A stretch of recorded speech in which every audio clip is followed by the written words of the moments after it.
So just repeating a little bit of this instruction since I didn't have the recording on.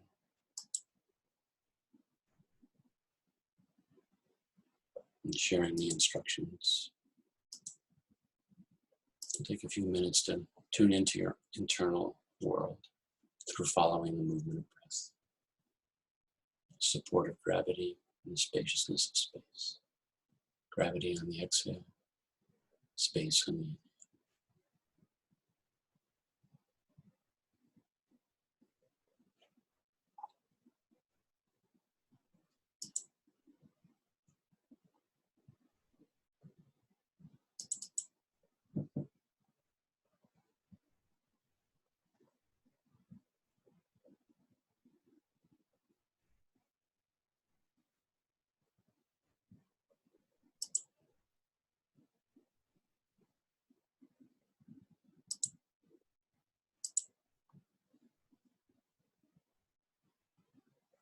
And when you get ready, let your eyes drift open.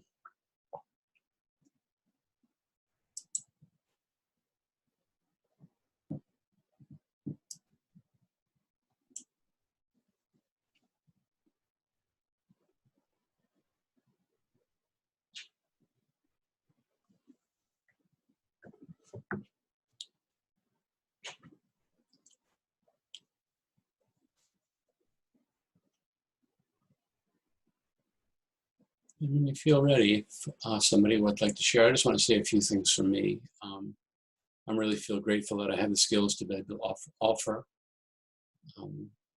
these skills in my years of study around breathing for all of us now to find ways to take care of ourselves in this current atmosphere of the virus and all other pollutions. And the biggest issue for me has come to the issue of trust.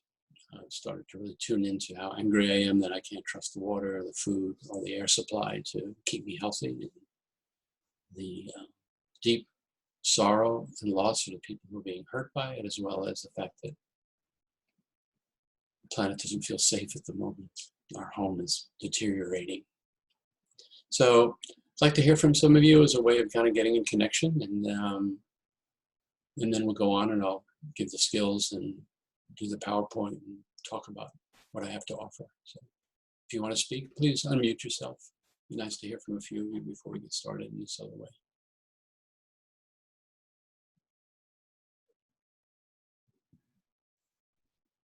Well, I'll just say hello.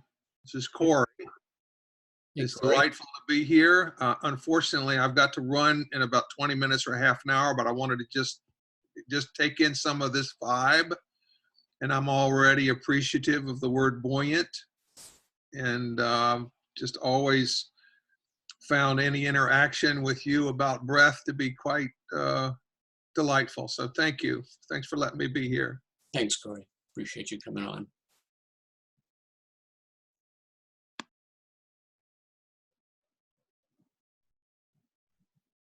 Hi, Robert. It's nice to see you again. It's been many years. So I have been in an asthma state or something for about a week now, and I have been self-isolating with my daughter here because I'm not breathing well, and even with nebulizer, and I resorted to Advair. I'm trying to stay off the prednisone because of the immune lowering stuff, but I'm still really tight, and it's scary. So for sure.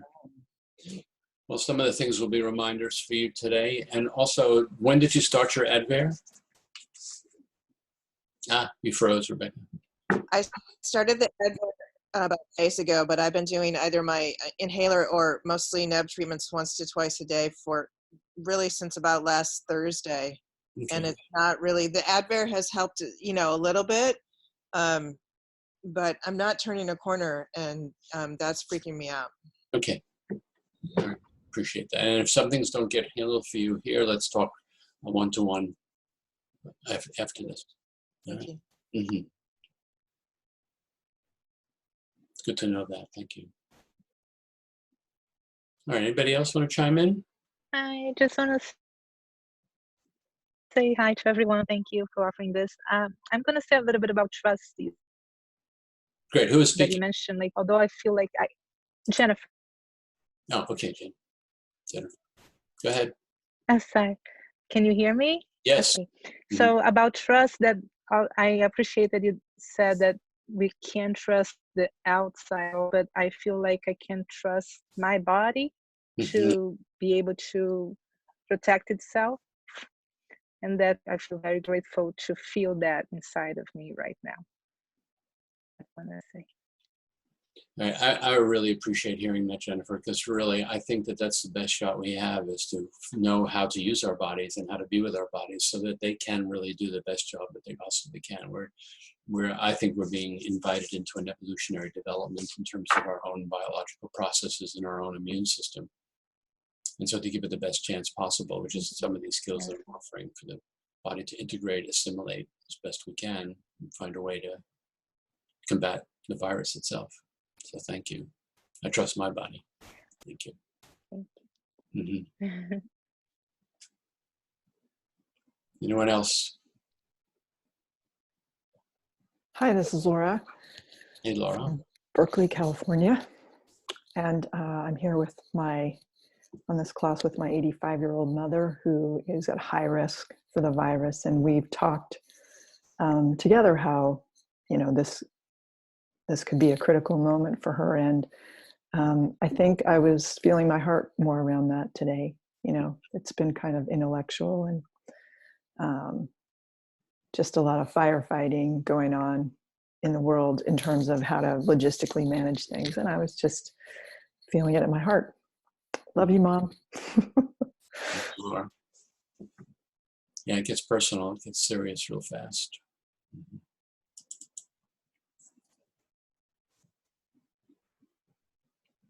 All right. I'm the daughter. Hi, Mom. And I live in a retirement center, and we're on total lockdown. No people coming in, going out, and they're doing our best to protect us. But it's a really unsettling time. I feel a lot of sadness about what's going on. So.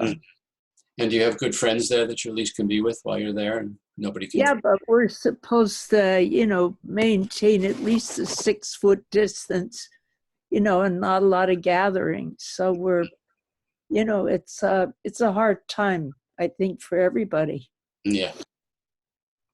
I do notice myself, even though it's supposed to be isolating, there's a commonality of concern that has me engaging with people when I take a walk. Maybe we stay a little away from them. Yeah. And that's a useful thing. We need the connection. We can't. Oh, we really do. That would really shred our nervous system to feel completely isolated and alone all the time, and our immune system. And my daughter's tremendous support. You go, Laura. Okay. Thank you. Okay. All right. I'm going to share the screen and start working with my slide presentation and conversations.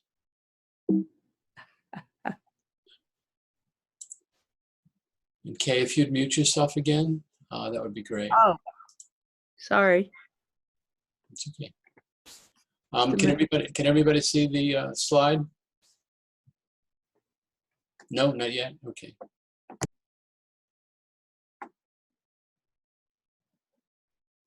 Really, slide's not up on the screen, huh? How about now? Not yet. How about now? We can see your, well, back to you. Okay, let me stop the sharing. I'll start sharing again. Okay.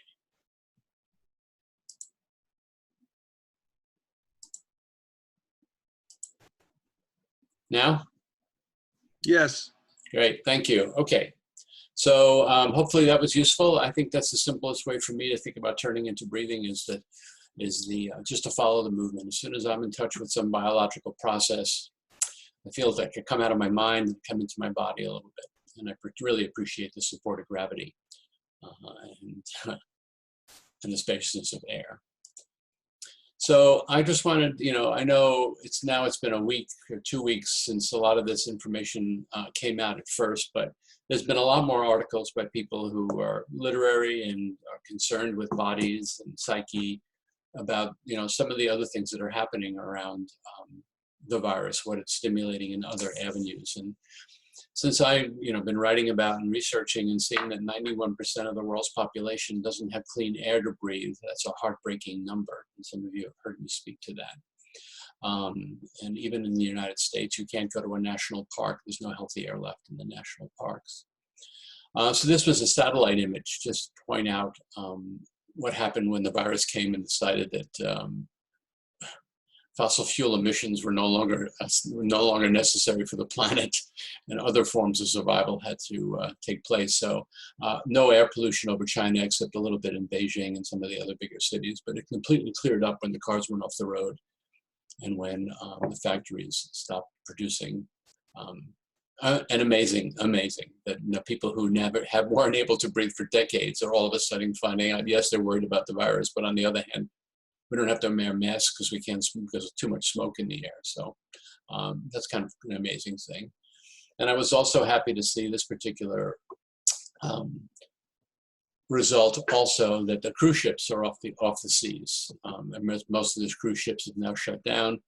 And I don't think the statistic is well known. They certainly don't popularize it, which is every day one cruise ship puts out the equivalent of 1 million cars on the road, the equivalent of the emissions of 1 million cars on the road. One cruise ship, one day. And we don't even know how many there are. I don't. And the other incredible statistic, there's a resource at the bottom of the slideshow, which you'll get tomorrow, along with the link of the article that has all this information, which I think is really well written, with videos and talking about the 1 billion gallons of sewage every year that the cruise ships put into the ocean. It's just incredible disaster. So like I said, and 91% of the world's population doesn't have clean air to breathe. And right now, the number has climbed from 7 million people a year to close to 9 million people a year are dying from air pollution. So there was an article recently written that air pollution is the pandemic, is one of the pandemics. It's not the only, virus is not the only pandemic that we have going on, but every year. And the reason I say as far as we know is because there are people who never get to the hospital. These are people, 72% are dying from heart attack and stroke, and 18% dying from respiratory compromise, and half of that figure is from asthma, and half of that figure is from lung cancer. So really the most serious biological process we have is our heart and our brain that's affected by pollution. More people die from heart attack and stroke than from respiratory disease, which I find outstanding. So right now we know that the common symptoms of the infection are respiratory symptoms, in other words, breathlessness, shortness of breath, difficulty breathing, pain in breathing, high fever, hacking cough, heavy chest, and it can turn into pneumonia and severe respiratory syndrome, kidney failure, and that's what people die from, is the fluid-filled lungs where they can't get their breath. A horrible way to die. And what we know is we wash our hands frequently, at least 20 seconds at a time, 2 happy birthdays. How many people are doing that? I noticed for the first time, I'm washing my hands like crazy. I notice, wow, I really like having clean hands. It's almost like I'm obsessive about clean hands now. And I didn't realize how much petting my dog, and I don't even let people pet my dog on the street anymore. How much really gets picked up in the debris that I didn't even realize. So I'm really appreciating washing my hands. You probably heard this, make your own sanitizer if you can't get them. People are sitting with huge stockpiles.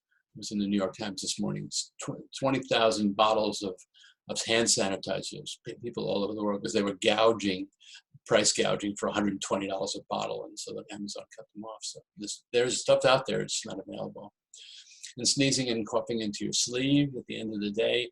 There was a report, I don't know if some of you may have listened to Amy Goodman yesterday in Good Morning America. She had her brother on, and another epidemiologist. And they were talking about that they're now noticing that when somebody's breath is aerosolized, like in an asthma treatment, nebulizer, Rebecca, and the breath that's coming out of there is sort of fine particles, that the virus will live for 3 hours in the air before dropping to the ground and dispersing. So we don't know yet whether that's going to get any further. I particularly think a sneeze is an aerosolization. And so I'm a little cautious about the air. So that's what makes me a little less trusting.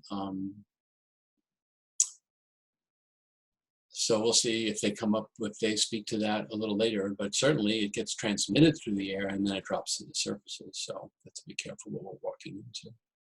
And they say, stay 6 feet away, quarantine yourself for 14 days. I was thinking about the testing, and I know everybody can't get testing, but if you're sick, stay home, even if you can't get the test, right? Until you get cleared up.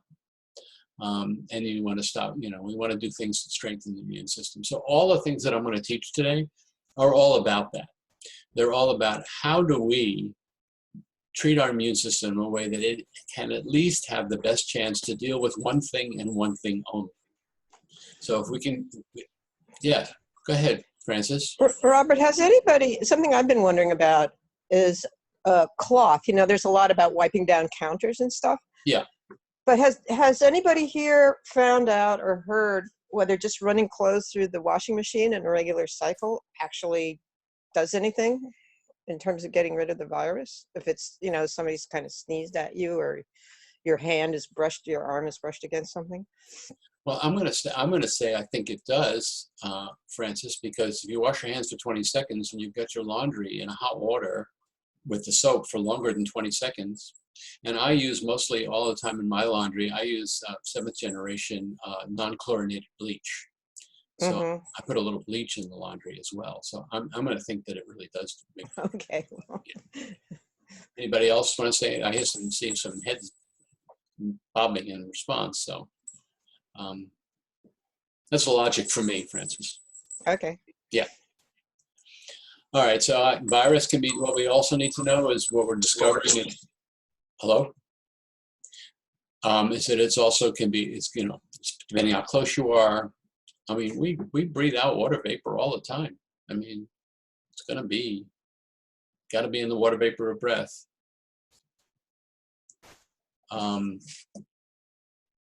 Nose breathing, respiratory. I just want to see if somebody signed on. I look away, not because I'm looking away from you, but I have 2 screens. So I'm reading off the screen to the right of me. So please forgive that loss of eye contact.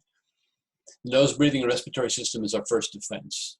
So the virus we know replicates in the lungs. Its membrane goes into the lung membrane, merges with the lung cell membranes and breaks them down.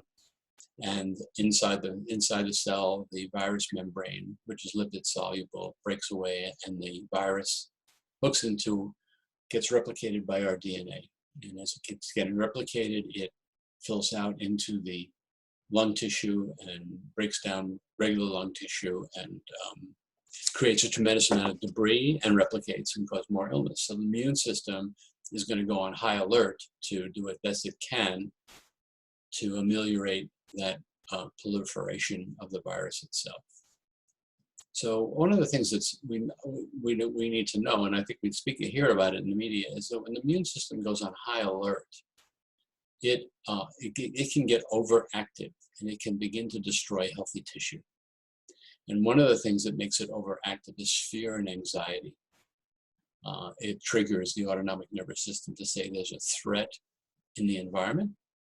And so when there's a threat in the environment, one of the functions of the body is to kick into high gear the immune system to, just like if you were to defecate from a big fear or urinate, it's just trying to make the body lighter and quicker and easier for fighting and flighting. But long term, and this will come up later in the slides, long term fear and anxiety just keeps that nervous system and the immune system overactive, and that overactive is killing regular cells that can be used for our immune system, and also creating way too much debris in the system that clogs up the system, and that's where pneumonia can develop and other ways that oxygen cannot be transferred from the lungs to the blood. Most of the time, there's really not much problem getting the oxygen that we breathe in from the lungs to the blood. But any kind of lining in the lung, any more water, any infection, any inflammation in the lung starts to prevent the flow of oxygen from the lung to the blood. And that's where the body gets in real big trouble by not having enough oxygen. the way we breathe also determines some of that, which we'll go over soon. So that's why, for me, breathing is one of the most important defenses we have right now. Is that if we're using our breath correctly, at least we're not triggering the fight or flight. At least we're not overacting our immune system so it can deal with just the thing that is invading it. It doesn't have to deal with the pollution. It can kind of take care of itself with a little less stimulus from the outside environment when we're breathing well. And the other thing that I want to speak to that's up on the slide is the immune system is not a separate biological function from the rest of the body. We are an immune system. We are a breath. We are a heartbeat. We are all of it. It's all one whole unit. Nothing is independent of the other. And so how one thing affects one thing, it affects everything. That makes sense to everybody, doesn't it? And so for us, for me, the nose is the #1 protection that we can put into place. So the common phrase, of course, is the nose is for breathing and the mouth is for eating. And some people like this and some people don't, but it's good. And breathe through your mouth as often as you eat through your nose. It's a way of remembering that particular idea. The nose is for breathing, the mouth is for eating. You breathe through your mouth as often as you eat through your nose. So.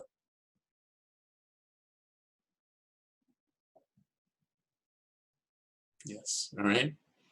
So I've been thinking about this and been doing this some.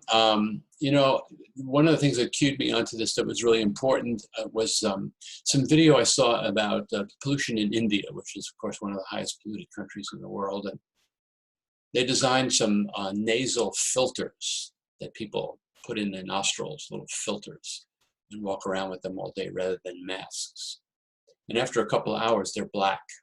So the truth is, so is our nose. Our nose is doing the filtering. It filters really well. It filters 0.5 microns and above, which are most pollutants except for smoke and, unfortunately, the virus. So our noses get dirty. So it'd be a good idea to keep them clean. You know, if you've been outside, come back in, use a nasal wash. This is one that you can get in the store. This is a nice kit. It has packets in it that have non-iodized salt, as well as baking powder, baking soda, to help take away the burn of the salt. And so you put little packets in, or you can make your own with just a little baking soda and a little non-iodized salt. And this is just a squeeze bottle. And this is the traditional Indian Ayurvedic way of a neti pot that you can fill with that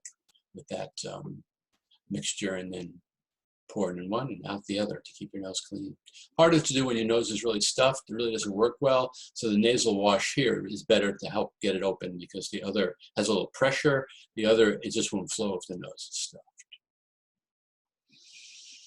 So here I'm saying the nose filters particles 5 microns and above. That's really small. So like when there's any kind of pollutants, all those people with 91% don't have clean air to breathe. Most of it, if they're using their nose for breathing, is getting filtered.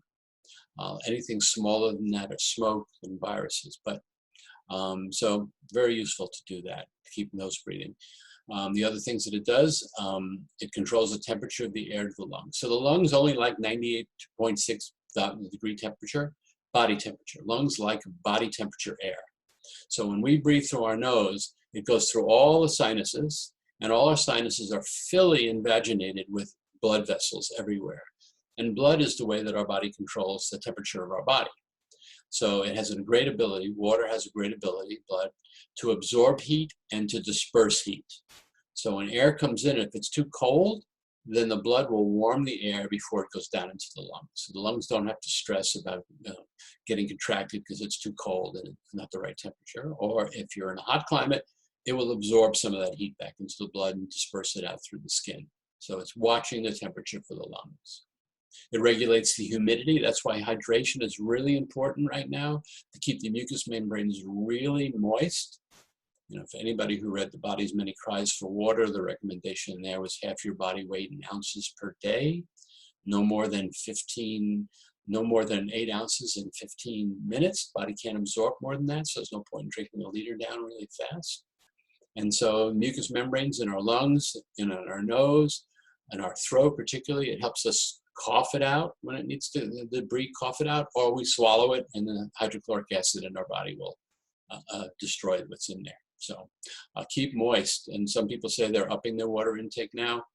Some of the caveats are about water intake, of course, is you make sure that you're urinating out as much as you're drinking in. You know, most people aren't going to measure, but you know, if your urination starts to slow down, you have to be careful because you're adding more water to your blood volume, and it could increase your blood pressure with too much blood volume. So you have to be careful of that if you're at risk in that way. The nose produces antibacterial molecules, which are great for killing bacteria. Bacteria comes into the nose, it'll be discharged by the antibacterial molecules in the nose. Breathe through your mouth, right into the lungs. And it helps regulate the gas exchange. There's a little further more conversation, which we'll get to later. And nose breathing releases nitric oxide and carbon dioxide, which also helps open the blood vessels and airways. It helps them dilate. So Rebecca, that's really important for you.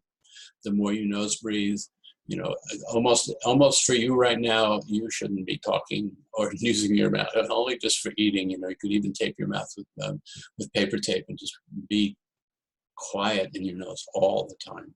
It's just with asthma, it doesn't take but one breath to dig through the mouth to kick off that response in the body that, oh my God, we're not going to be able to breathe, which is, of course, incredibly scary.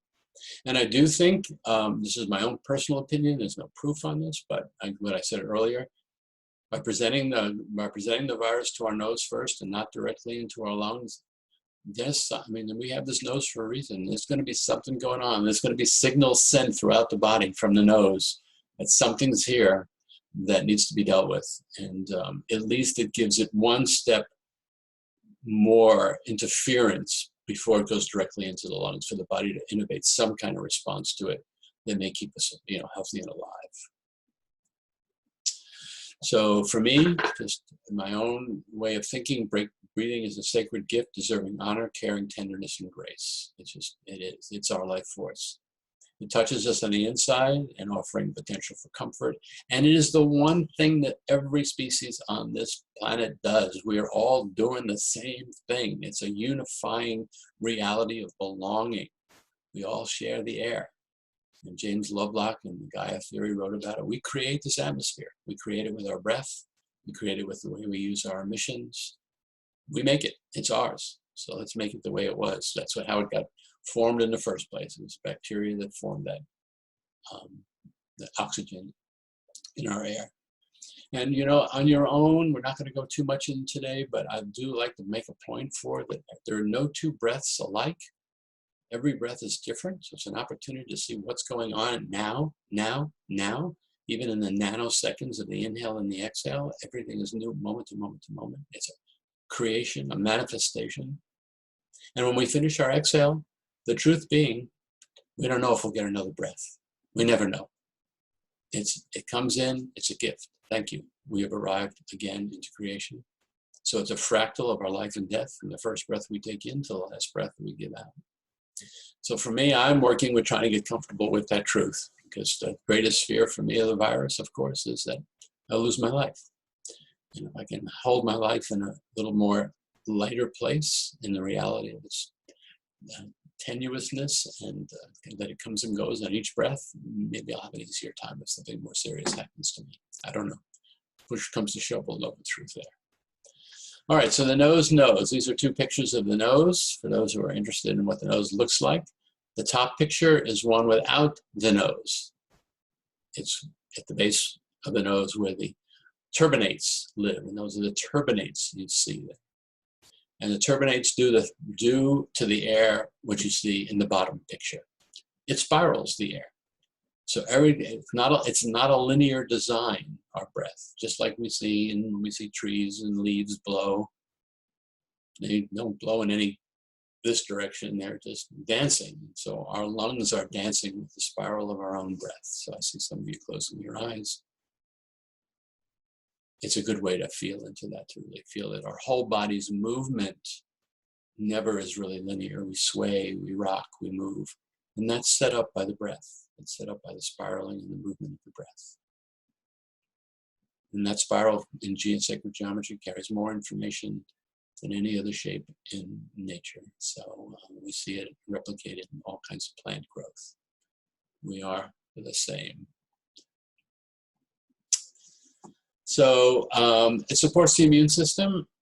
So here's what we need to know is that oxygen, it is a primary nutrient. It is the most primary nutrient. It comes before water, it comes before food.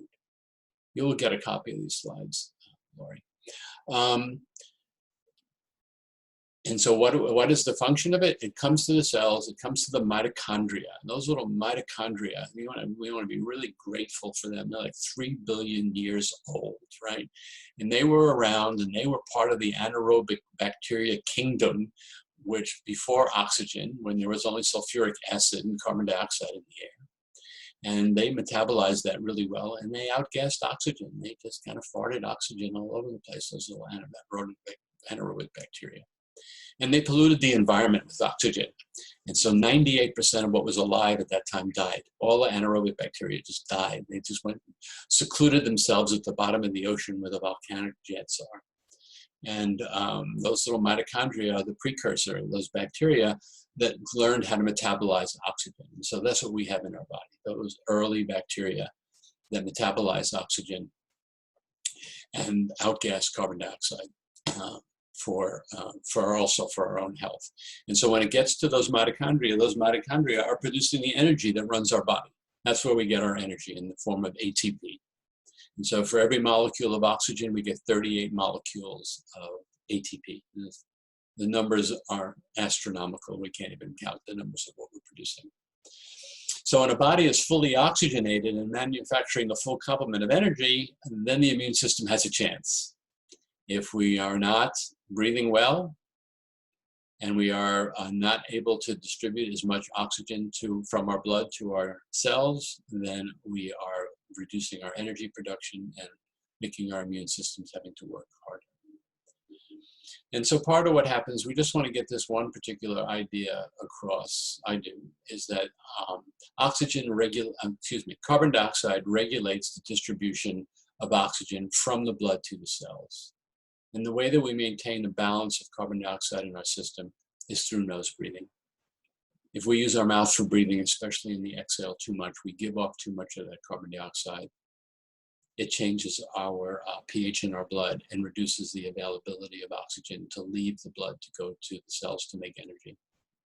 And so the cells go on a backup production of making only 8 molecules of energy for every molecule of carbohydrate that they usually combine with oxygen instead of 38. So we go into fatigue and loss of energy right away.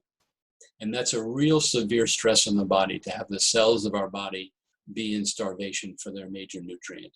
It makes everything else much more difficult for us to handle. Okay. Questions on that before I go on? It's a lot of information. Has everybody got any questions? Take a break for a moment. I'm going to do some breathing exercises in a minute. Yeah, I just wanted to say I'm going to have to leave in a few minutes. Sure, Francis. Sorry. It's all right, please. Go ahead. Oh, you have to leave. Okay. Sorry to see you go. Anybody else have a question about any of that? It's a lot of technical information. It comes out of my Buteyko world. Go ahead, Lori. Why don't you unmute yourself? Can you unmute yourself, Lori, or I'll unmute you? Let's see if that works. Please. Well, I'm Lori Berg, and I've actually studied with Robert Buteyko breathing, retraining, and this information, and I find it so valuable, and I use it with my clients. I'm not teaching Buteyko, but all of this is so helpful, and Good. So now just study with you again and get the details again is so helpful, Great. for myself. Great, Yeah. Thanks, Lori. Good to hear your voice and see you again. I'll mute you back up. Good. Just want to give everybody a chance if they want to ask a question. Hey, Susanna. Doing okay here? Another Buteyko teacher online. She's shaking her head and smiling, so I'll keep going. So here's my concern. I mentioned this a little bit earlier. The extended periods of anxiety and fear are just devastating to the system. And it's really hard not to be that way right now. And I think that's why I know that's why I mentioned the issue of trust. Trusting the air. Now we can't trust people next to us. So whether it's up to conscious level or not, you got to recognize that underneath, somewhere in the psyche and the body, when there's no trust, then we shut down. We contract, we pull into ourselves, we make ourselves like a sea urchin, we make ourselves less permeable, our skin gets tighter, or we can't expand our lungs as much. Body says, well, we can't, the environment's not safe, we can't breathe it, we have to be more careful, we have to be quieter. So, or we panic and overdo everything. So this is really a critical thing to pay attention to. Where are you being affected by the fact that you feel like you're not trusting your atmosphere and your work and your environment? So an overacting immune response destroys healthy tissue and creating a lot of debris that clogs up the body. You get reduced oxygen delivery by unbalancing the blood gases. Carbon dioxide regulates the oxygen flow from the blood to the cells, and so when it's not flowing, it's a decrease in energy. When you're in fight or flight, digestion is a non-essential function. Body says, not now, shuts it down completely, no peristalsis. And so oftentimes when you relax and you hear your stomach gurgle, people can misinterpret, they, oh, I'm hungry. No, that's digestion coming back online. So fight or flight, no digestion. Rapid heart rate, trying to get more blood around, feed the system, you're in fight or flight, so your heart rate's going to be escalated. But at the same time, blood flow where in the skin, in the skin where usually there's a lot of reservoir is going to move away from the surface of the skin, come into the body to feed the muscles and the organs, so because they're more essential than the surface. And if you got nicked or hurt or scratched on the surface, you wouldn't bleed to death because there's less blood up there right now. Hopefully that would be the case. You have tunnel vision when you're in fight or flight. In other words, you can't enjoy the periphery of you. You're not interested in what's going on around you as much as you are of what's right in front of you. And unfortunately, and you can practice this little piece right now, if you open up to your periphery and peripheral vision, you may notice that you get a sense internal of a little bit more belonging. Our sense of belonging lives in the periphery. And so we can feel ourselves as part of a larger whole. When we're straight in front and everything's just right in front of us, we lose that. We can get in our heads and get too isolated inside ourselves and have a feeling of isolation. So remembering to open up that peripheral vision. We can over sweat with too much fear because the purpose of that is to cool the body. And of course, obsessive and repetitive thoughts. And in my Pateco experience, the obsessive and repetitive thoughts come from one way of thinking about it. The brain doesn't feel pain, but it's sending up a lot of messages. We're in trouble here. So we're trying to get your attention by sending the same thoughts up over and over and over again. Start to breathe well, start to quiet down your nervous system. You'll notice your focus is on your body. It's like, oh, can't remember what I was thinking. Opening up your senses, you're hearing, you're seeing, there's space around you, there's birds chirping. Much more interesting than those repetitive thoughts. You're not going to solve them from thinking about how I solve them thoughts. You have to be in your body to know what to do. So if anybody has anything to say, please raise your hand. I'm going to go on to exercises for calming the anxiety and stress. So I want to give this particular exercise. I'm going to just demonstrate it rather than read it. The first thing we need to know if you got a stuffed nose is how to clear your nose. And so you want to keep nose breathing even if you are stuffy, not feeling well, whether you have a common cold, anytime. You know, overbreathe through your mouth and your nose starts to stuff. That's one of the things that happens. So I'm going to move away from my chair a little bit. This is a really simple exercise. You can do it. Most people who are healthy can do it until you feel a slight urge to breathe, tender, slight urge to breathe. If you feel like you have any other kind of compromise, then you want to just do it for 3 to 6 times. So you begin to just bob your head up and down. You bob. I'll do it for you, then we'll do it together. You breathe in, breathe out, breathe in, breathe out, breathe in, breathe out. Pinch my nose at the end of the exhale, bob my head until I feel a slight urge to breathe, or 6 times. Make sure my mouth stays closed when I finish. And breathe as if you are smelling a rose. You can even put an imaginary rose up there so tenderly because you're letting the nose have a chance to find a small stream of air that will come in and unblock it, as well as the carbon dioxide is going to let yourself open up as a dilator. It'll help open the nose. An alternative is to just move your feet if your neck is compromised, or walk back and forth. So let's do it together. So bend, as you breathe in slowly, if you have to use your mouth, if you're so stuffed, then do that. Out, in, out, pinch your nose, bob your head.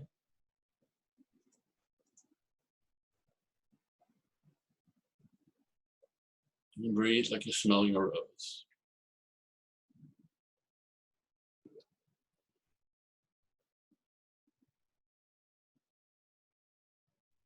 Feel better? Some smiles. You know, we breathe through one nostril. One nostril is always dominant, right and left. It switches every 20 to 90 minutes because it tunes the nose breathing on the right nostril, tunes the electricity in the left hemisphere of the brain, and vice versa. And so alternate nostril breathing in yoga is to get both nostrils open, to tune. And so nose clearing can help open a nostril that may not be dominant at that particular moment to get more air. So any questions on that exercise? It's really a great one. I came back from Sweden once with a cold. I was doing the 35 minutes on the plane. The people must have thought I was crazy, but I was new into the Buteyko world, and I thought, I'm not breathing through my mouth. No way. And I was like 15 hours bumping my head. Okay, so this is really important. I find this to be just one of the best little exercises on the planet.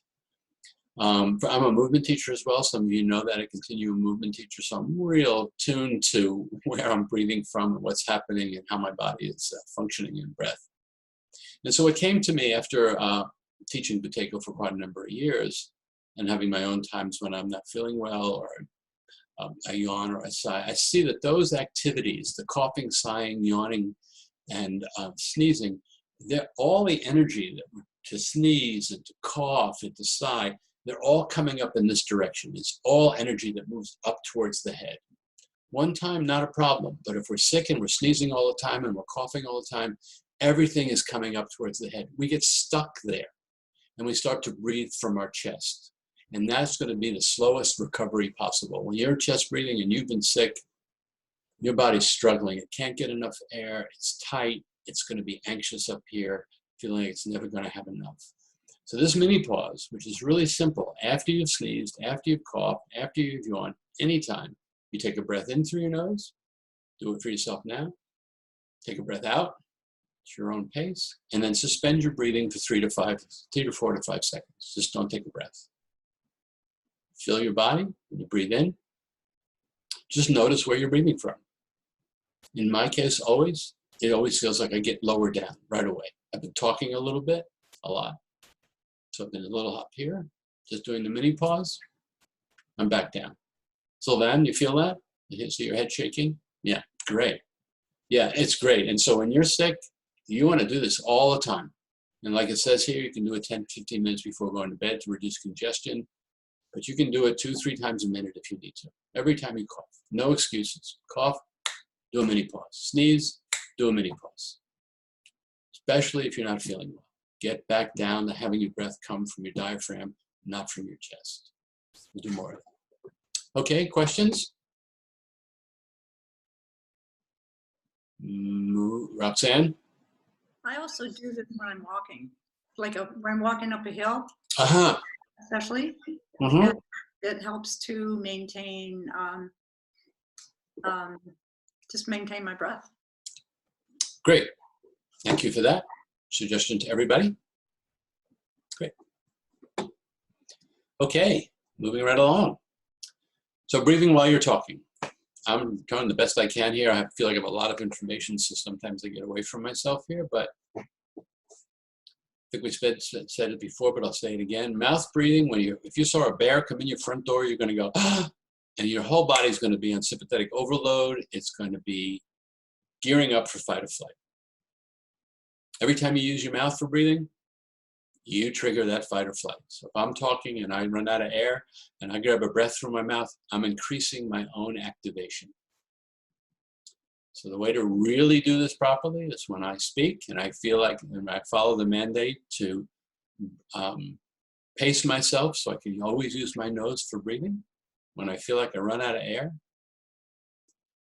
close my mouth, take a breath through my nose, and then start talking again. It slows the conversation down, which is really a good thing.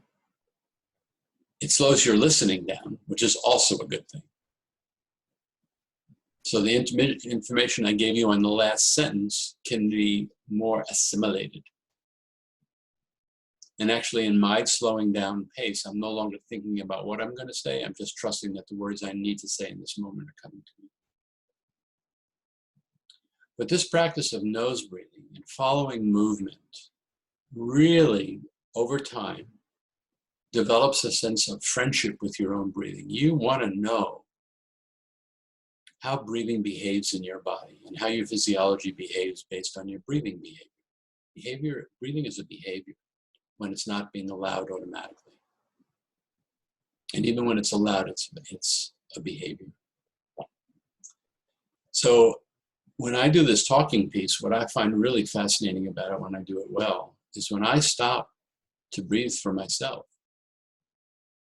and I take all my awareness and I follow the movement of breath into my body and the movement of my body in response to the air coming in, I get a point where I know I've received enough. I know what enough is, and then I can start talking again. But more importantly for me is that when I do that, I'm taking my attention away from you for a moment. You're still in my field, but I'm paying attention to me. And now I come back and pay attention to you. So I'm balancing that reality of back and forth, and it keeps me more even that way. So I'm not, way out here giving information, and sort of losing myself in it. I have a moment where I come back to myself. So I'll practice it more as we go along right now. So good practice to develop. And I'll just give you this little caveat for the women out there. Most of the comments that come back when I teach this is, but if I stop talking for a minute, I'm going to get interrupted. That's usually the comment. So I always give them the second part of that, then I'll tell you the lesson I learned from my wife. I'm not done talking. Oh, excuse me. So, a moment of self-responsibility. Okay, practice that. Raise your hand to talk. I want you to do it this way now. All right, here's another thing. Since I mentioned that breathing is a behavior, you want to notice when you use your mouth for breathing. Make a list, simple.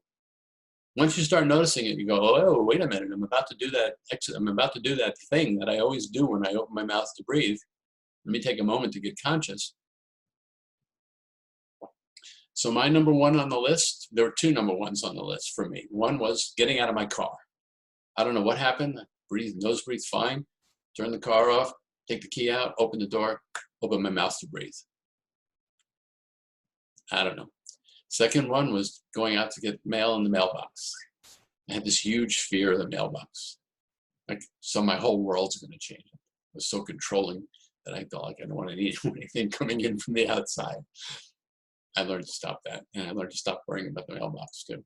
So make a list. Some of the common ones are brushing your teeth, taking a shower, eating, drinking, talking, but you'll all find your own little quirky place in the world where you open your mouth to breathe. Just learn how to keep it quiet, keep it shut. And you can even smile with your mouth closed. Right, Roxanne? Okay, so we need a supportive posture to help reduce airway resistance. This is really important. So part of why I did this person here in the body checklist, this is from a book called Jaws, by the way, which is really, if you're interested in breathing and in how to breathe and what the mouth is supposed to do and the teeth is supposed to do and the tongue is supposed to do, can't recommend this book highly enough. This woman who wrote the book, along with an environmental biologist, talks about that malocclusion of the teeth is also a pandemic, and that really interferes with breathing later in life. And so sitting in a good position. And if you're lying down, I thought I had a slide in here. If you're lying down, you want to have your knees bent so you're not lying flat. When you lie flat on your back, you lose 90%, not 90, 40% of your lung function because your organs move towards the diaphragm, makes the diaphragm harder to move. So just take a moment to see what I was speaking to before. Just breathe through your nose, put your hand on your chest and your belly.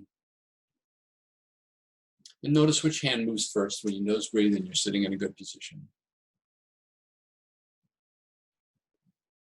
And just notice the state of your nervous system, whether you're relaxed, whether you're calm. Just make a gradient in your mind about that. And then open your mouth to breathe and just take a breath or two through your mouth.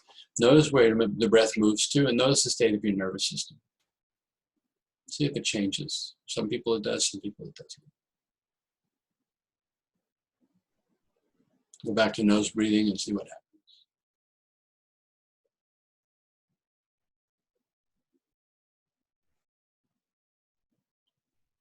So can you tell your system gets a little activated when you open your mouth to breathe? Just shake your head yes or no. You're still doing it. And you also notice it kind of moves to the chest rather than the belly. Yeah, and that's functional if you're actually running away from somebody. You have bigger alveoli in your chest, you can move more air quickly if you're really running. Because you're also running and you're also producing more blood gases, so it balances itself out. But if you're doing it just from sitting, very unsettling. So another reason. All right, so this is my way of teaching you how to let your body breathe you and get your will out of how to breathe. So that you're not breathing, but your body is breathing you. And this really reduces airway resistance. So to start this off, just to have a baseline of something that's different, just take a normal breath through your nose. And just notice if there's sound, either on the in or the out. And notice how much of your intention is engaged in taking air in. Are you actually, willfully breathing air in? Like you're in the active process. You, as you know yourself, to do something in an activity, active in the process. Just notice that. Then for the next couple of breaths, you're thinking this. You're not saying it aloud. You're just thinking the syllable sa. So you'll hear it in your head because when you think something, you hear it. And just notice the flow of air. Are you still involved with your will? Does your chest and torso open up for air, unlike when you are willfully breathing air in? When you're pulling, do you feel a tightening in your chest when you're pulling? And when you're doing sa, you feel like your whole body's opening to receive the gift of the breath. And then you can do ha on the way out so that you get a sense of the lungs put it in, lungs drew the air in, so now let them use their contractile ability to squeeze the air out along with the diaphragm pushing up into the lungs. This is my favorite thing to do, and what it's trained me is I don't have to do sa and ha. I can automatically, if I find myself working too hard to breathe, just make the switch. And the pleasure of feeling my body just open and the air come in without any effort. And so my body's breathing me, my lungs are breathing the air in. And I'm glad to give the job over to the lungs because they have more intelligence than I do about how much breath I should take in or not. So Rebecca, this would be really great for you. Get out of any stress, just let the body breathe you. Sit on a chair. Promise your lungs you're taking care of them now. They've taken care of you, you take care of them by letting them do the breathing and knowing how much effort they need to put into it. The sa-ha, really good for slowing the breath down and reducing any resistance, which is, we don't want resistance because resistance is effort and we don't need effort in our own breathing. Don't you just love it? Jennifer's smiling. Leela's smiling. Lori's smiling. Rebecca's smiling. Yay! Any questions on this? This is a good it's a good practice. It's so simple. I got it from Swami Rama in a book called The Art of Breathing, and it doesn't have religious significance. It's just 2 syllables, even though it was done by a Swami. but it's been around for a long time. It's also in the Radiant Sutras, which is 5,000 years old. Yeah, Roxanne. When I first started doing this, I was breathing more in the front of my body. So I was breathing like in the front of my nose and more into the front of my lungs. Right. Wasn't so, what really made it work is when I visualized the breath going into the back of my head and the back of my lungs. That really just opened my breath up in a whole new way using the sa and the ha. Great, great to add the visualization. I just like the sensate way of it. The other thing that's really amazing by the Saha is I'm going to go back to this picture here. This picture of the conche. There's an inferior hole, there's a middle hole, and there's an upper airway hole. You can see this one is the narrowest. In this area here is the biggest, and then this one down here. When we are willfully breathing and we have a habit of breathing, we may breathe more lower, where our nostrils fly, or we may try to breathe higher, which means it's going to get less air because it's a smaller opening. And the interesting thing is that, and I know this from the yoga world and from other scientific information, that when we breathe in through the bottom one predominantly, it triggers the instinctual brain, the brain stem. So sometimes when we see people being angry, we see the nostrils flare. And so they're feeding that instinctual, animal response by triggering that part of their brain through their breathing. When somebody's in a blissful state, up here, you'll often see them lifting up. That's the upper nose. The one in the middle is for the heart.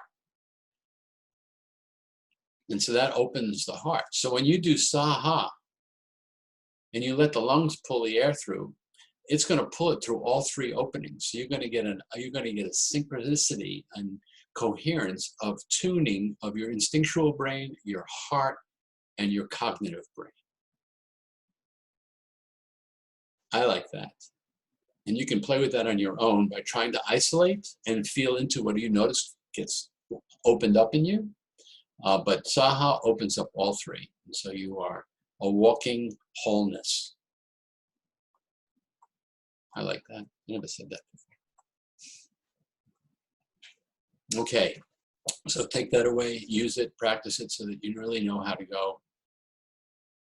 Let your lungs do the breathing. Let your body breathe you instead of you breathing your body. So some of you who know that experience of letting your body breathe you when you've done yoga or other kinds of exercises where you're really relaxed and the tension's out of your body and you're lying on the floor and you realize, I'm not even breathing. Right, you're not breathing, your body's breathing you. And it goes at a much slower rate when there's a lot less tension. Great, any questions? Along with that, you want the tongue at the roof of your mouth, not at the bottom. Because this completes the two things happening. One, from an esoteric viewpoint, from a Taoist perspective, the tongue at the roof of the mouth connects the sky energy from the earth energy, which comes in at the body, right at the roof of the mouth.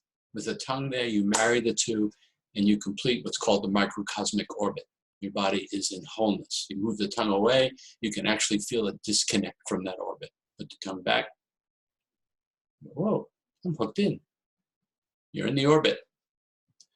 So the other important piece about it is, so here's a picture where the tongue is just, here's the hard palate, this lighter color, and the tongue is just moving right along it. Not possible for everybody. We're born with the possibility, but if we've been having bad breathing habits with the tongue in the wrong place, our teeth will be narrowed. We won't be able to get the tongue up in between our teeth, which is where it's supposed to be. You can feel that if you say the word ek. You can feel the tongue move up to the bottom, back. So you do your best job to keep your tongue up there, and you just want to notice this airway space. Of course, this is a drawing, but nonetheless, nice open airway space. You move the tongue down from the hard palate, down here, then it narrows the airway space. So you have less airway space. Keeping the tongue there opens the airway space. You can play with that. Drop the tongue down. Notice it feels a little constricted. So another thing to keep noticing and practicing. So as you do Saha, put your tongue in the right place. Give yourself the best chance. Just remember, don't sleep on your back. sleep on your side. Back is the worst place for sleeping for airway. All that teeth and tongue stuff drops back in, includes the airway. So this is just a picture to show you what happens when you grow up with not having your tongue in the right position, like this mom did, and this dad did by being overly tight. And this daughter spent years in learning orofacial malfunction and the proper placement of the tongue and the teeth. And so she developed what most people would call a perfect face in that way. But this is what happens when you mouth breathe and have your tongue. Even if you keep your teeth wide apart and your mouth closed, it's still going to distort your face. As you can see with me, if I open my mouth when I keep my mouth closed inside my lips, I lengthen. But if I keep my teeth connected, I'm more of a chance of being happy. Okay, good. All right, so this is a really good exercise to do. I'm going to take you through this. This is not going to be in your thing. This is a hyperventilation reduction exercise. This is great. Rebecca, you need to pay close attention to this, too, if you don't have this. Sometimes, you know, you sit down to want to meditate, and your mind is going a mile a minute, or you sit down to want to relax, and you notice your mind's going a mile a minute. You just want to see what your breath is doing. It's moving really quickly. It just seems like there's nothing you can do with your skills to know how to bring your breath into compliance, to slow down, to give you a better opportunity. So the important thing to read here is if you're hyperventilating with anxiety or worry or concern, you only do this to the count of 6. You'll understand what that means in a minute.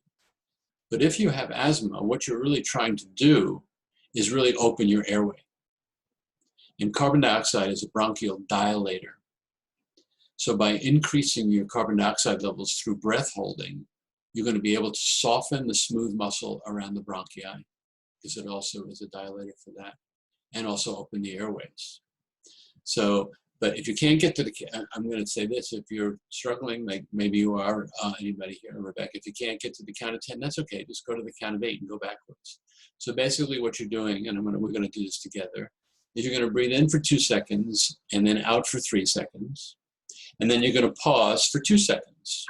And then you're going to repeat by breathing in for 2 seconds and out for 3 seconds. And then you're going to hold for 3 seconds. So you're going to build a sequence where you hold for 3, you hold for 4, you hold for 5, you hold for 6. And then you come back from 6 to 5, to 4, to 3, to 2. If you're doing it for asthma, you go to 7, you go to 8, you go to 9, you go to 10, then 9, 8, 7, 6, all the way back. And I promise you, I know this from being an asthmatic, I know this from using this when I haven't had an inhaler and been caught without an inhaler, that it feels like I'm going to die on the way up.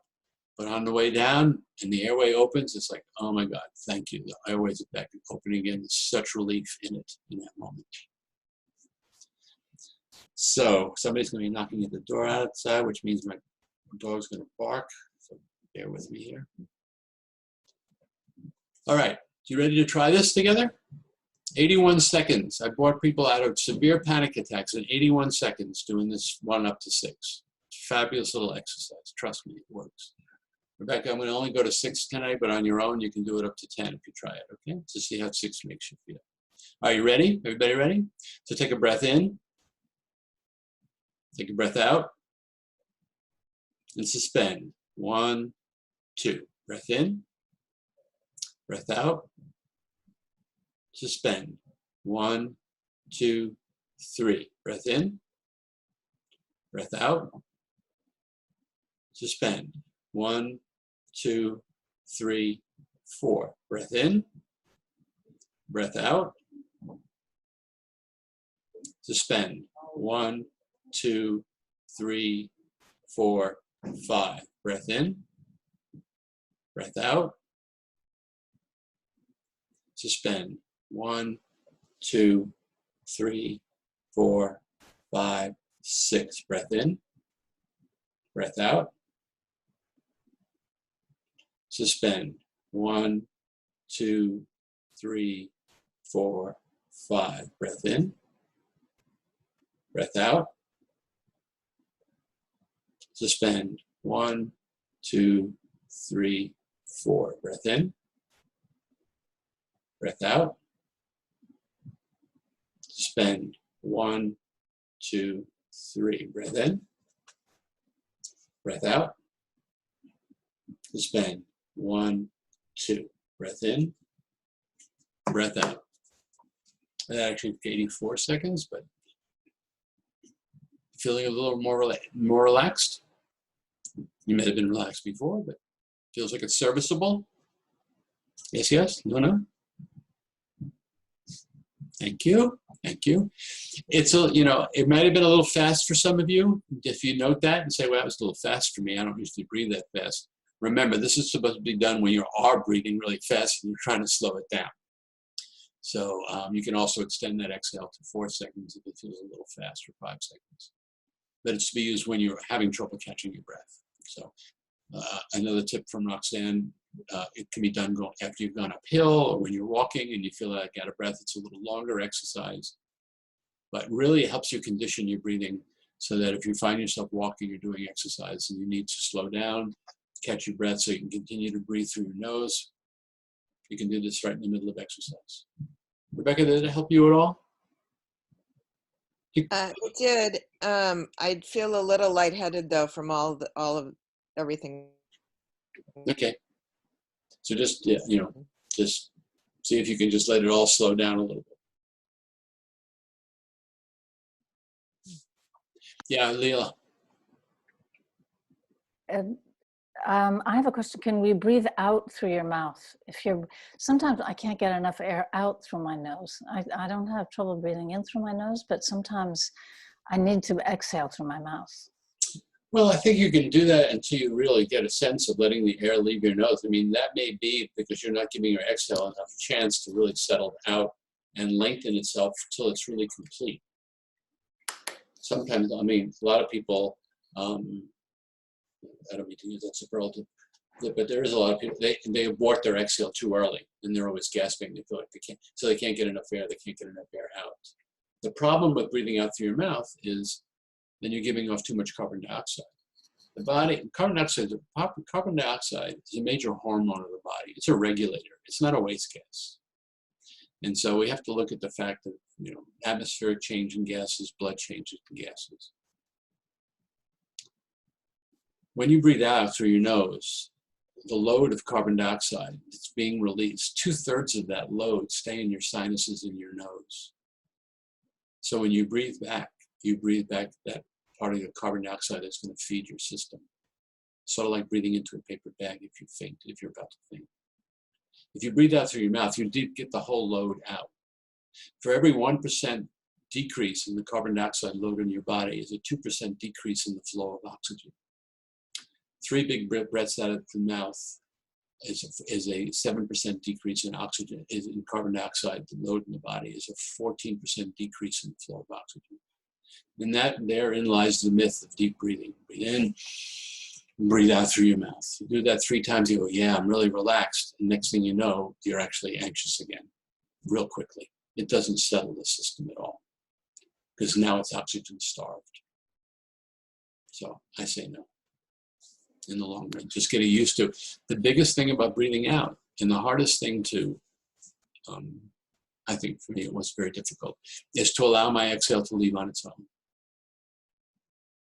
I just breathe in, I just soften, just follow the softening of my body into the support, and let my breath just leave my body. The lungs are doing the contracting, the diaphragm's doing the pushing, and the blood gas ratio to the atmosphere is pulling the air out of my body. And I'm waiting until that feels finished and satisfied. And that breathing community. I had a question. Sure, Laura. What do you think about just hanging out there on the longer part of that exercise? You know, just staying in the 6 to 10 for a while to just let the body really relax into that instead of going back down right away. Oh no, go right back down. Because if you want your breath, from my viewpoint, you want your breath to normalize. Once it gets back down, and you've actually helped it relax by balancing those blood gases a little bit, the breathing rate should slow down to its natural, normal level. Because what can happen, and I've had this happen, I was taught this, and I had the experience of it, of running up some stairs and hyperventilating, doing that exercise, and not really getting fully complete with it, and taking a breath back in through my mouth really quickly, I was right back into hyperventilating. It just was instantaneous. So if you hang out in the exhale and the pause too long, just in this exercise alone, you may end up gasping for air. There are other particular exercises where we hold our breath longer, but for this exercise, I suggest just doing it the way it's given. Okay, thanks. And for the purpose that it's given for, which is to get your breath under control. Because if you want to once it's under control, you may be then able to do a little saha, and you may be able to do a little more quiet breathing once it's back under control. And it's great in exercise too. My wife used it to improve her bicycling. That when she was riding and couldn't keep up, and she started to mouth breathe, she would do this exercise, slow down, just do it quietly pedaling, and then when she got her breath back, she would pick up. And in a couple of weeks, she was keeping up with the people she could no longer keep up with, and could only breathe through her nose instead. Because it was only breathing through her nose. So let's do another, Roxanne. Just one more thing on the exhale. You kind of said this by letting yourself soften in the exhale, but I found that my diaphragm tightens on the exhale, so I have to consciously work with my diaphragm to allow it to soften. It doesn't just soften on its own. So just wanted to mention that just really allowing, because the exhale can't happen if the diaphragm is tight. Well, the diaphragm's contracting in the exhale. It's coming back up towards the lungs. It's meant to contract and push up into the lungs to push the air out of the lungs. So it is doing some contracting.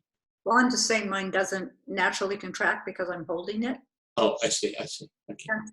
You have to let go of the tension in order to let it go back into its relaxed state, if that makes sense. Yeah, it does. Thank you. So let's do this. Let's just do, we didn't fully, I want to go back to doing another 5-minute piece. So let's get yourself in a good position. This is really, I want to add some pieces in here that didn't mention in the first meditation. We're coming to the end. We have about 9 minutes left. So I'll stick about 5 minutes. So sitting in that position, or in a position that makes you comfortable. If you breathe in and out, and you could use sa and ha. I just want you to notice how you are receiving support from underneath you.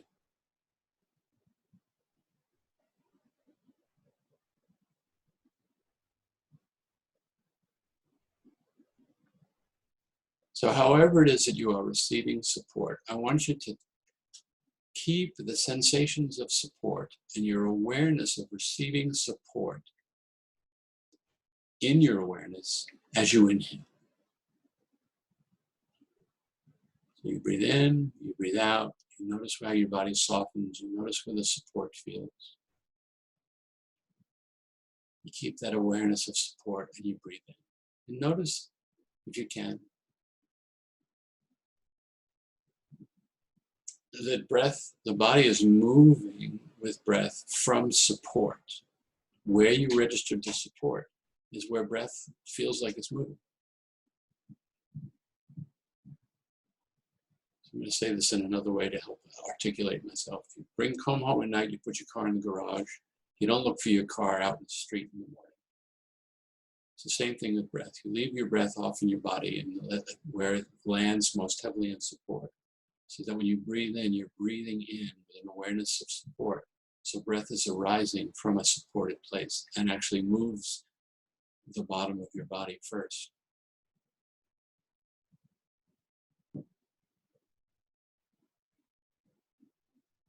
So each time you exhale, you may deepen that sense of relaxation and rest into support. This is how you rest your body into being held. And when it's being held, it has more of a chance to be nourished. And the nourishment comes in the feeling of the ease of the inhale.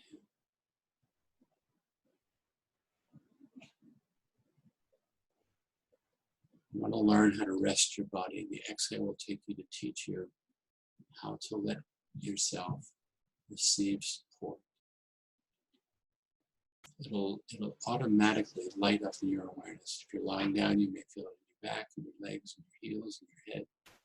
You just follow where in your awareness support shows up. And then just breathe with that with that support in your awareness. You don't have to breathe into anything, even with pain. You breathe with sensations. And just notice on each exhale, you may see, now this is moving away a little bit from support, staying with noticing, but noticing other sensations that may light up in your body as you exhale. Other locations. It's the same concept. It may be your shoulders. Your shoulders may be wanting to relax into the support. So whatever sensation lights up anywhere in your body, you keep it in your awareness as you inhale.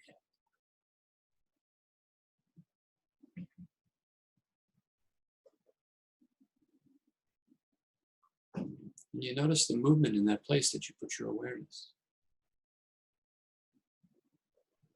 And then in the next exhale, you see, is it the same place, or is there a new location that is lighting up in awareness? And if there is, you breathe with that. And my hope for you would be eventually that you would start to notice more of your body is breathing and moving with each breath.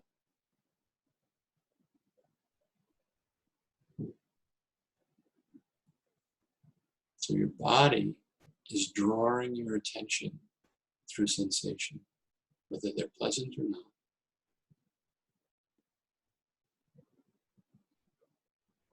And it's asking for and longing for the movement of breath to touch it. So by being aware of it, breath follows awareness, and that's where breath will go.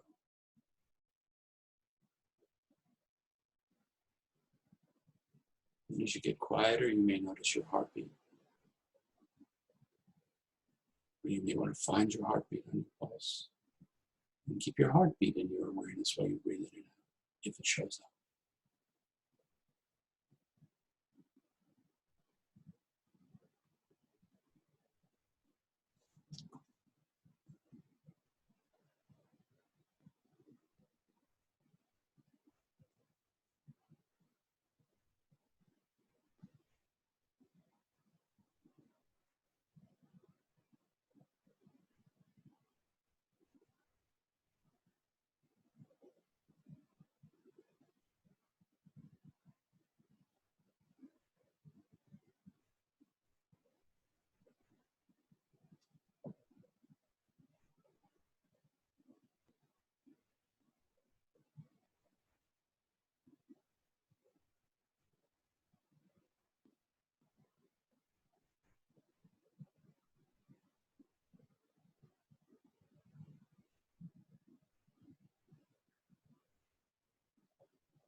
Take another minute. And I want to ask yourself, ask your breath, what is it I'm meant to learn right now about my breathing that I didn't know before? Just ask the question.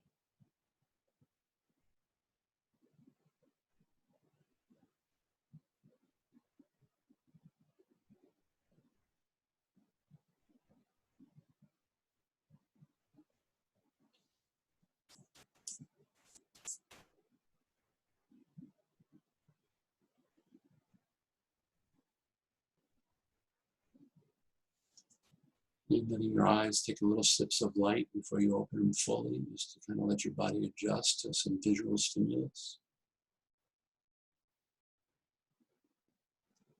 Visual stimulus will change your breathing.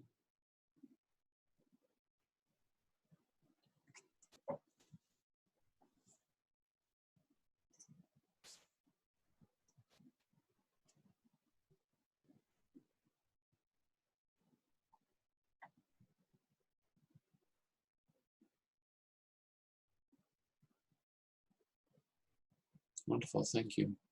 1 second, Lori. When you get these, you'll see this little chart about what kind of masking, what kind of filters you can get that will keep your house safe. Especially silver ones with silver filters, they can kill viruses, so you may want to look for those. And just this last slide to just show you that even when you exercise, you can keep your mouth closed. Woman on the right, potato star. She learned potato. I don't know what the swimmer on the right did, but he's a nose breather. And there'll be resources and also more information also available when you get the slides about nose breathing and monitors to watch. So we're coming to the end. Laura, you want to say something?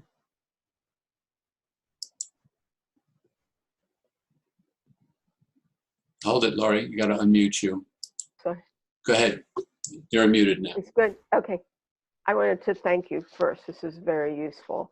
The other thing is with the coronavirus, there's something going around about testing yourself, like breathing in and holding your breath. And if you could do it for 10 seconds without coughing or your body tensing, you probably don't have it. Some say that's false, but I know that if you're really sick, holding for 10 seconds is not easy, you know, with the lung capacity. So any thoughts about that? Yeah, I have heard that. I've tried it. I don't cough. But in Bateco, we measure the health of breathing, and you can find a lot of this online with something called the control pause, where you breathe in for 2 seconds, you breathe out for 2 or 3 seconds, and then you pinch your nose at the end of that exhale. And there's a chart, you know, anything above 20, 21, 22, 23 is good. Anything below that, 15 is you know, getting to the dangerous. If you're in the low 5s, 3s, 7s, then you need. So control pause is much better gauge of that than doing what they were talking about. I think so. Yeah. I mean, we've especially somebody who has asthma. I mean, people tend to be hyperinflated already in their lung. And hyperinflation destroys the elasticity of the lungs. So put more of that elasticity and stress on it. And more than likely, you're going to take a big breath afterwards. So if you just learn the control pause, which is to breathe out, hold when you feel a slight urge to breathe. And it's really amazing because I was in Seattle many, many years ago trying to figure out whether I wanted to move here. And I woke up one morning, my control pause was usually in the mid 30s, high 30s. And I woke up one morning and I coughed. I thought, whoa, my lungs are wet. And I took my control pause right away and they were 7. I thought, whoa, I'm in trouble. And so that's 7, according to Bateco, is get yourself to the hospital immediately. And I have a version of hospitals. So I thought, well, okay, well, wait a minute. I'll do some Bateco practices 15 minutes and see how I do. So it was 15. After 15 minutes, I thought, okay, I'm going to stay home. But I spent 2 days in bed with my mouth taped closed, doing just quiet breathing for 2 days, and it was really better afterwards. Did I have pneumonia? I don't know, but my lungs were definitely wet. So Rebecca, what number are you getting there? She's still got her nose closed. What number did you get, Rebecca? Somewhere in the mid-20s. Oh, good. Good. So this time together here has been helpful. Do you feel any easier in your lungs right now? I do feel more open, yes. Thank you so much. Yeah, it's all about doing these exercises and staying quiet. Like when you're in that kind of place, you just got to be as quiet as you possibly can be. That was something that I did learn myself the last time I got sick, which was many years ago. And I said, oh my God, you know, I got to take care of my lungs. They've been taking care of me without me noticing, and I got to take care of them. So just stay quiet and be quiet. And don't use my mouth for breathing. Okay, well, this has been enjoyable for me. I hope it was good for you.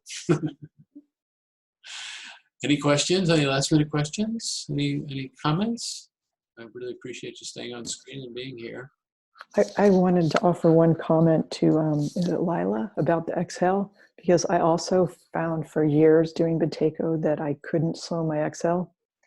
And then when I stopped measuring it for a few years, it did slow down. I think I was too concentrated maybe on trying to do it precisely. And I think I also had some breathing exercises where, yeah, any rate, humming, you know, just humming also helped me extend my pause. Humming's great. I mean, not my pause, my exhale. And humming is great because it produces nitric oxide, which helps them dilate. So, Rebecca, a caution, don't keep doing it.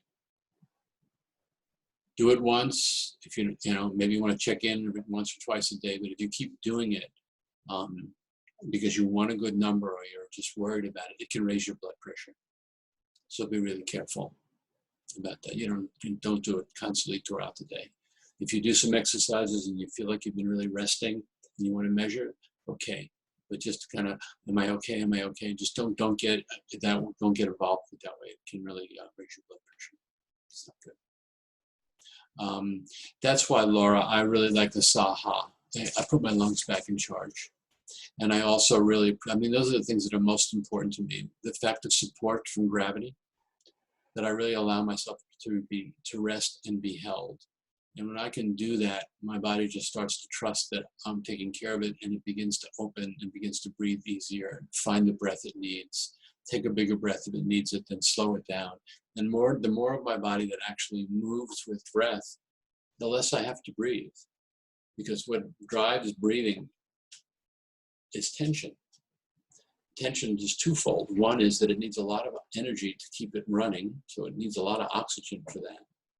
And tension limits the capacity of our breathing to move into space. It keeps everything tight. It's a way that our breath is being held. It's being held captive in a small space from tension. So the more I can trust gravity, and the more I can find that I also am comfortable with the sense of being buoyant, then I'm in relationship with those two forces that are the primary forces for our life on Earth, which is the gravitational pull downward, which everybody is subject to, and the other force of gravity, which is that it provides a lift. So it goes down and up, and as all basketball player knows, to make a jump shot, you got to go down before you can go up.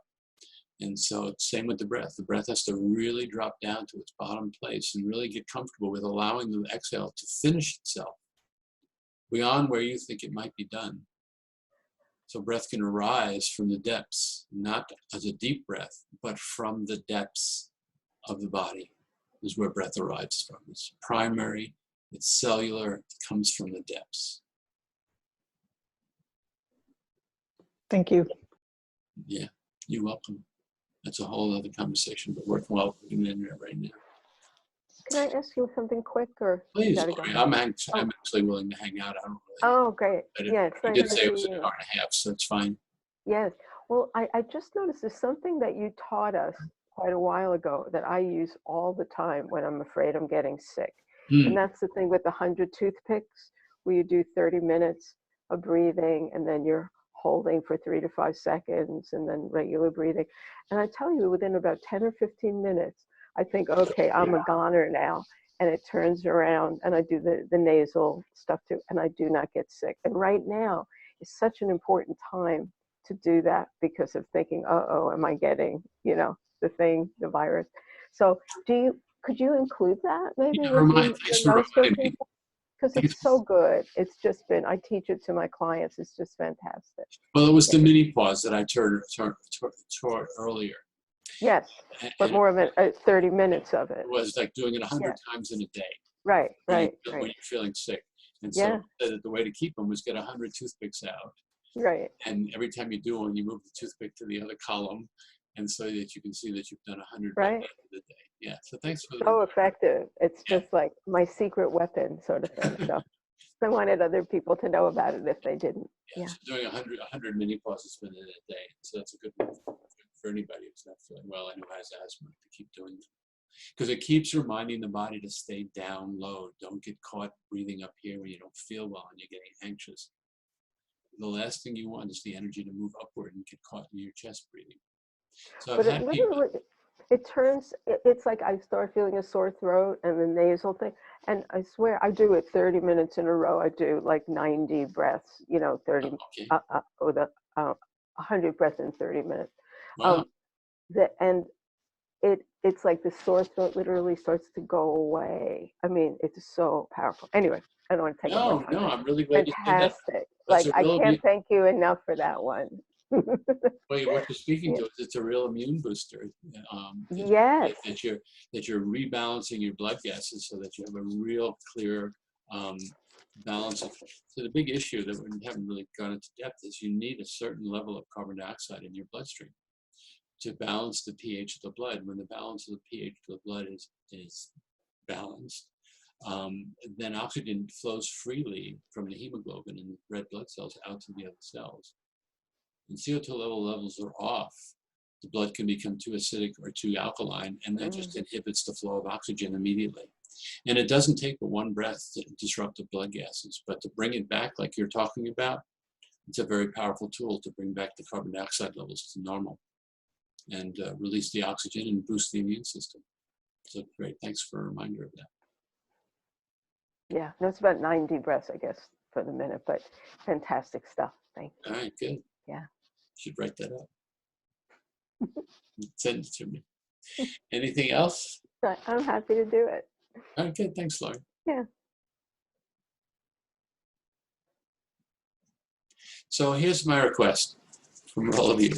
One of the things, I'm just going to put this aside, one of the things that has disturbed me, and I'm trying to get it out there, I've written to Amy Goodman and to NPR, is that in all of the ways that they're telling people to take care of themselves, no one is talking about breathing in the public media, about how it's important to how to take care of your breathing when you're not feeling well.